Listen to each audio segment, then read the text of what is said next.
Scavenger Hunt. This is our first craft that we're making is going to be bookmarks to go in our book when we're reading along. So I have some examples here. This one I use marker. This one I use watercolor. So let's dive in and I'll show you how I did this. Alrighty guys, these are all the things that we're going to need. These are the templates. So you have a quote here, like this, and then this is the one that I've done with the watercolor. This is marker. Put those there. So these are all the things that we're going to need. You're going to start off, you're going to need a piece of cardstock. I'm using a template that I just printed off, and it's just on a regular paper here. And I'm going to trace it using one of the windows in the library. Need some scissors to cut this. Moving forward, we're going to need a pencil, some Sharpies, and then for the actual color of it, you can either use Sharpies, which I used for here, or you can use watercolor, which I used for this. If you do use watercolor, you need some this, you need that, and you need some water. If not, you just need this, and I would recommend using a piece of paper just so you don't wreck the surface that you're working on. Alrighty guys, so the first step is going to be you're going to use your scissors and you're going to cut out a piece of cardstock like this. I just did it like 2 inches-ish, and then the length of the cardstock. Now, you're going to trace it. So you're going to go on here, and you're going to use your pen, and you're going to trace it out. Now, we have some really cool windows in the library that make it great for tracing. So I'm going to go do this, and I'll be right back with this traced out, okay?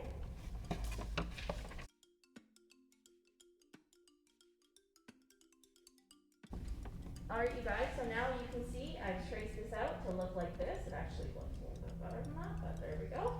Okay, and now I'm going to choose a cool quote, and I'm going to write that down here. So I'm going to choose that I'm more than just a piece in their games. That's a quote from PETA. But you can choose whatever character is your favorite, or whatever you think.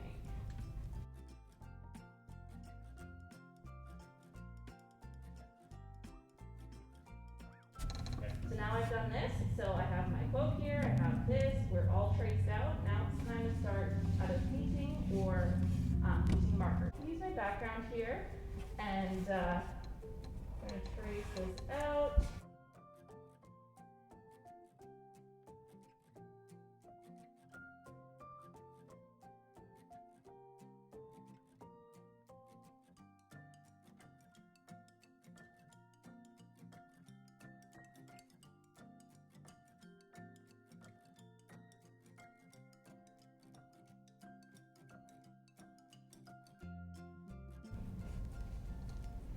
Alrighty, so now while this dries, now we're going to get out our Sharpies here. So now you're going to outline these things. So you're going to outline your text, you're going to outline Mockingjay here. So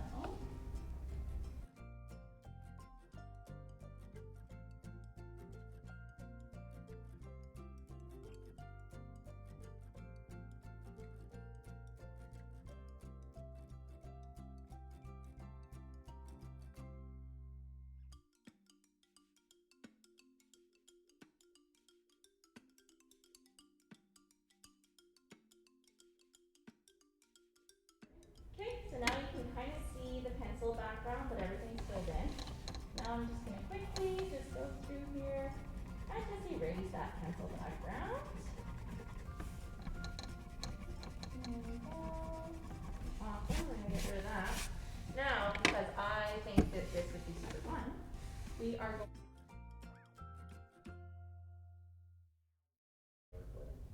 Alright you guys, so there is our finished product here. I'm going to wait until this dries. I'm probably going to have to wait about 24 hours before I put it in the book, because we don't want to wreck the library book. But yeah, this is what we did. I wrote that I'm more than just a piece in their games. This one's made the odds be ever in their favor, and this one is I'm not allowed to bet, but if I could, I'd bet on you. Now, can anyone guess who said this, this, and this? Okay, thanks for tuning in. Hello everyone, Troy from the library here, reading an excerpt for our Hunger Games Scavenger Hunt and Book Club. This is from Chapter 2, page 21 of the library's copy of the Hunger Games.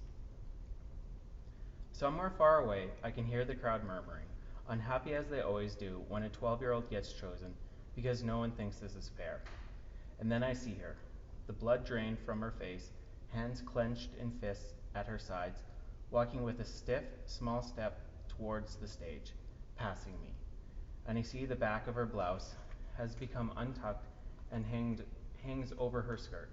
It's this detail, the untucked blouse, forming a ducktail that brings me back to myself. Prim! The strangled cries comes out of my throat and my muscles begin to move again. Prim! I don't need to shove through the crowd. The other kids make way, immediately allowing me a straight path to the stage. I reach her just as she's about to mount the steps. With one sweep of my arm, I push her behind me. I volunteer, I gasp. I volunteer as tribute. There's some confusion on stage. District 12 hasn't had a volunteer in decades, and the protocol has become rusty. The rule is that once a tribute's name has been pulled from the ball, another eligible boy, if a boy's name has been read, or a girl, if a girl's name has been read, can step forward to take his or her place. In some districts in which winning the reaping is such a great honor, people are eager to risk their lives. The volunteering is complicated, but in District 12, where the word tribute is pretty much synonymous with the word corpse, volunteers are all but extinct. Lovely, says Effie Trinket, but I believe there's a small matter of introducing the reaping winning and then asking for volunteers. If one does come forth, then she trails off, unsure of herself. What does it matter, says the mayor. He's looking at me with a pained expression on his face. He doesn't know me really, but there's a faint recognition there. I'm the girl who brings the strawberries. The girl his daughter might have spoken of on occasion. The girl who 5 years ago stood huddled with her mother and sister as he presented her, the oldest child, with the Medal of Valor. A medal for her father, vaporized in the mines. Does he remember that? What does it matter? He repeats gruffly. Let her come forward. Prim is screaming hysterically behind me. She's wrapped her skinny arms around me like a vice. No, Katniss. No, you can't go. Prim, let me go, I say harshly, but this is upsetting me and I don't want to cry.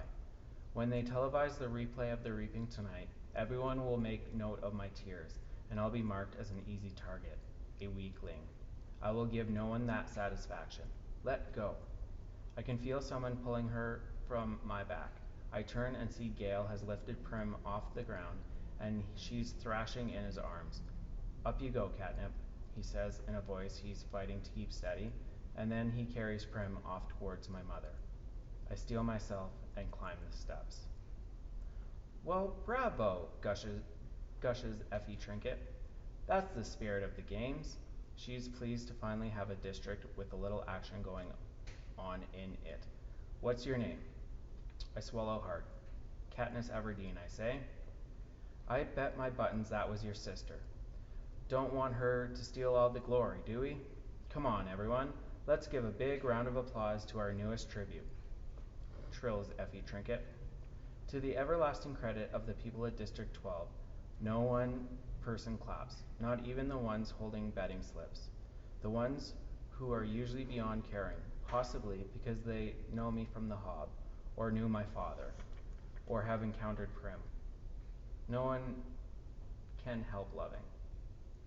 So instead of acknowledging applause, I stand there unmoving, while they take part in the boldest form of dissident that they can manage, silence, which says we do not agree, we do not condone. All of this is wrong. Then something unexpected happens. At least, I don't expect it because I don't think District 12 as a place that cares about me.